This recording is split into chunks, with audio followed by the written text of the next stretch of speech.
Good morning, good afternoon, good evening. Whenever you're hearing this, I want you to know something right now. You were not born to break.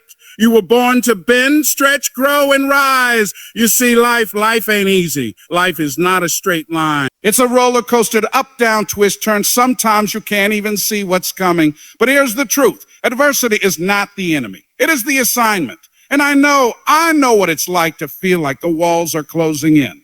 To be tired, not just physically, but tired in your soul. Tired of fighting, tired of showing up, tired of pretending you're okay when everything around you is falling apart. But hear me, this is not the time to give up. This is the time to dig deep. Because the strength you need is not out there. It's already in you. You just have to tap into it. Adversity reveals the warrior inside you. You have greatness within you. And today, we're going to talk about how to stay mentally strong, how to stand when everything around you says fall, how to speak hope when your world is shouting fear, how to walk forward when your legs are shaking. This is your moment, not just to survive adversity, but to grow through it. Because on the other side of pain is power. Guard your mind. What you feed grows, what you starve dies. Your mind is your most powerful asset, and in times of adversity, it becomes the battlefield. Every thought that enters your mind is either planting a seed of strength or a seed of weakness. That's why you've got to guard it. You have to be intentional, on purpose, but you allow in. Listen, not everything that knocks deserves to enter. You don't let just anyone walk into your house and put trash on your living room floor, do you? Then why let toxic thoughts live rent-free in your head? In the face of adversity, your mind is where the real fight happened. Most people think it's the situation that breaks them. No, it's not. It's how they think about the situation. The mind can magnify the pain, or it can minimize the damage. It can paralyze you or propel you. What makes the difference is what you feed it. If you feed your mind doubt, fear, negativity, and self-pity, then don't be surprised when you feel like giving up. Don't be surprised when your energy disappears and your willpower crumbles. Because what you feed grows. Every day, life is trying to plant something in you. Through people, through social media, through the news, through your own internal dialogue. And if you're not careful, you'll start feeding on failure. You'll start feeding on the I can't, it's too hard, why me? You'll start believing that where you are is where you're meant to stay. And let me tell you something that is a lie. You've got to be a gatekeeper of your own mind. You've got to start feeding it with faith, with courage, with reminders of who you are and what you're capable of. Don't wait for someone else to encourage you. Encourage yourself. Feed your mind with the kind of thoughts that build you up, not break you down. Feed it with stories of people who overcame impossible odds. Feed it with affirmations that remind you of your worth, even when the world doesn't. Now listen, guarding your mind doesn't mean you never feel fear, never have a bad thought, never get discouraged. No, we are human. That's part of the journey, but it means you don't give those thoughts the microphone. You don't give them the spotlight.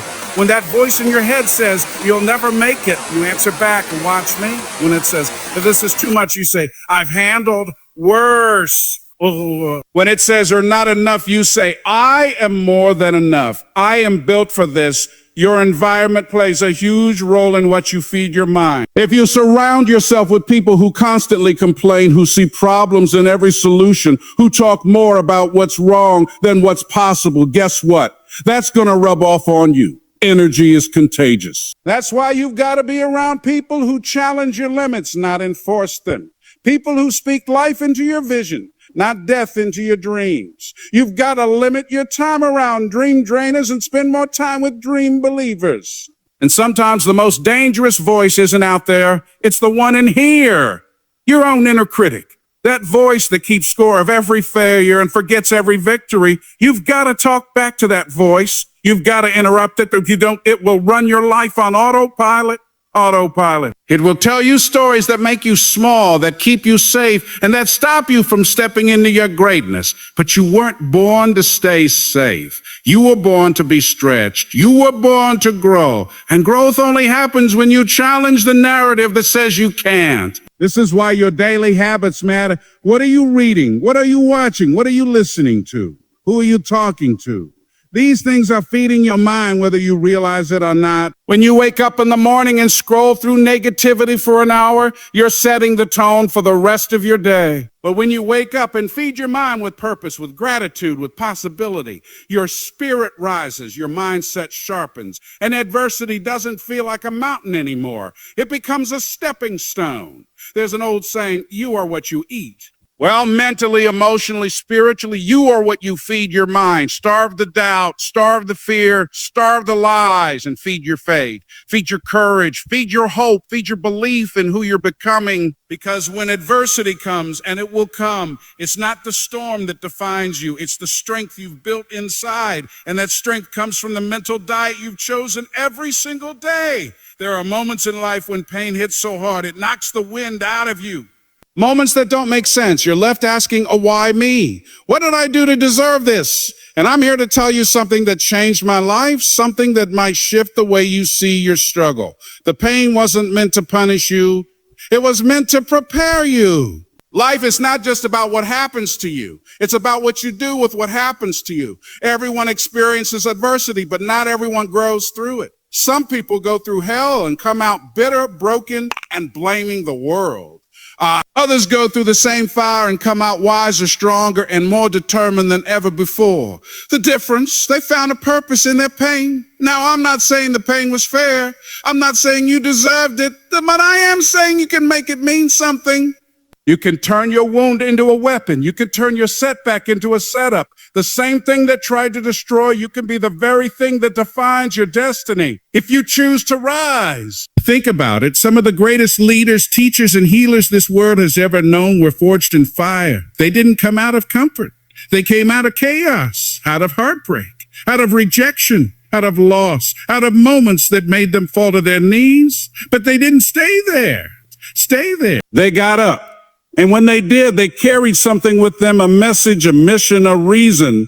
And that's what you have to find. Your reason, your why, the deeper meaning behind the storm you're facing. Because if you don't assign purpose to your pain, the pain will define you. It'll sit on your shoulders like a weight you can't shake. But when you shift your mindset and start asking different questions, what can I learn from this? How can I grow from this? How can I grow from this? Who can I help because of this? Then the pain becomes fuel. Then it starts working for you instead of against you. There is a version of you that exists on the other side of the struggle, and that version is stronger, bolder, more compassionate, and more equipped to lead others. But you won't meet that version by running from the pain. You meet them by walking through it, by embracing it, by deciding that this pain will not be wasted. When you've been through something and you come out the other side, you have a level of credibility, a level of authenticity that can't be faked. You can speak to people's hearts because you've lived what they're living. You can give hope, not from theory, but from experience. That's power. That's purpose. That's impact. You see, purpose gives pain a place to go. It gives it a voice. It gives it direction. Without purpose, pain just sits. It festers. It becomes resentment, regret, self-pity. But when you give it purpose, you start to understand that maybe, just maybe, this thing that tried to break you was actually trying to build you. You don't have to wait until everything is perfect to find purpose in your struggle. You don't have to have all the answers. You just have to decide, I'm going to rise and I'm going to use this. Maybe you start by helping someone else who's going through what you went through. Maybe you tell your story.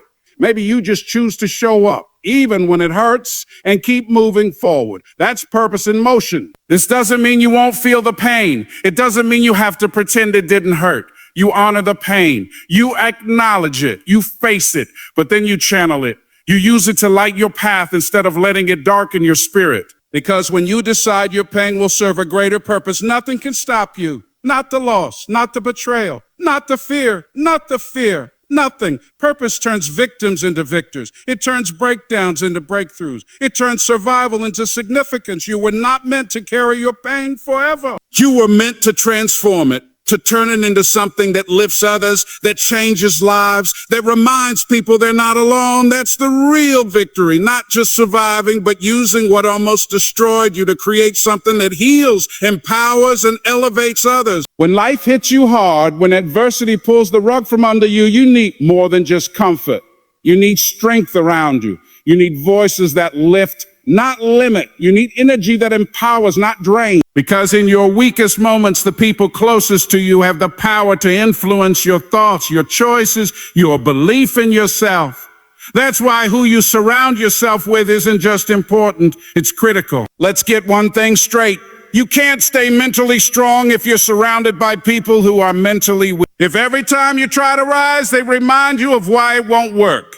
If every time you take a step forward, they pull you 2 steps back with doubt, fear, and negativity. If every time you dream big, they make you feel small, then it's time to make a change. See, warriors think differently. They don't deny the reality of adversity, but they don't surrender to it either.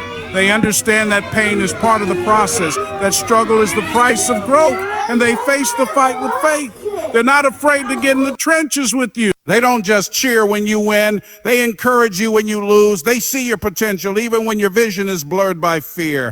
That's who you need in your corner. Warriors, on the other hand, mean well most of the time, but they operate from a place of fear. They magnify the risks, point out every possible failure, and hesitate when it's time to move forward. They'll wrap their fear in concern. I just don't want to see you get hurt, or are you sure this is realistic? But what they're really doing is projecting their limitations onto you. And if you're not careful, you'll start adopting their fear as your own. Adversity is heavy enough. Don't carry other people's doubt on top of your own struggle. You don't have time for people who second guess your mission, who plant seeds of confusion when you're already fighting for clarity. You need people who speak life, not fear, people who see your setback and say, this is just a chapter, not your whole story. People who don't flinch when things get messy because they know greatness is born in chaos. You need warriors who sharpen you. Iron sharpens iron. When you're around people who are committed to growth, to discipline, to courage, it rubs off on you. Their habits challenge your excuses. Their mindset elevates your own. Their belief in themselves reminds you to believe in you. Warriors hold you accountable. They won't let you quit on yourself. They'll call you out when you start shrinking. They'll remind you of your power when you forget who you are. And you know what else? Sometimes the warrior you need to become is already in the mirror. You just haven't given yourself permission to let that version live. Sometimes we rely too heavily on external support because we've never been taught how to encourage ourselves. That's why your circle matters. Being around warriors teaches you how to be one. It models resilience. It shows you how to stand tall in the middle of the storm, not after it. Let's be real. There are seasons where you won't have a crowd. There will be days when you're fighting alone, and in those moments, the voices you've let influence you the most will echo in your mind. Will they be voices of fear or voices of faith? Will they whisper defeat or shout determination? That depends on who you've been listening to. So take inventory of your environment. Who has your ear? Who's influencing your energy? Are they challenging you to grow or keeping you stuck? Are they reminding you of your greatness or reinforcing your fear? You might need to love some people from a distance, not because you don't care about them, but because your peace, your growth, your healing require boundaries. Sometimes the most courageous thing you can do is walk away from people who are attached to your old identity. People who only know the version of you that's settled, who crumbled, who doubted. And that's not who you're becoming. You're building something new. You're building a mindset that can handle adversity, that doesn't crack under pressure, that can lead others through the fire. And that kind of mindset needs to be nurtured in the right environment. Surround yourself with warriors who have scars, not just stories. People who've been through something and didn't let it break them. People who remind you that strength is built, not born. People who make you feel braver just by being around them. Because when the storm comes, and it always does, it's not just your inner voice that will matter. It's the voices you've chosen to keep close.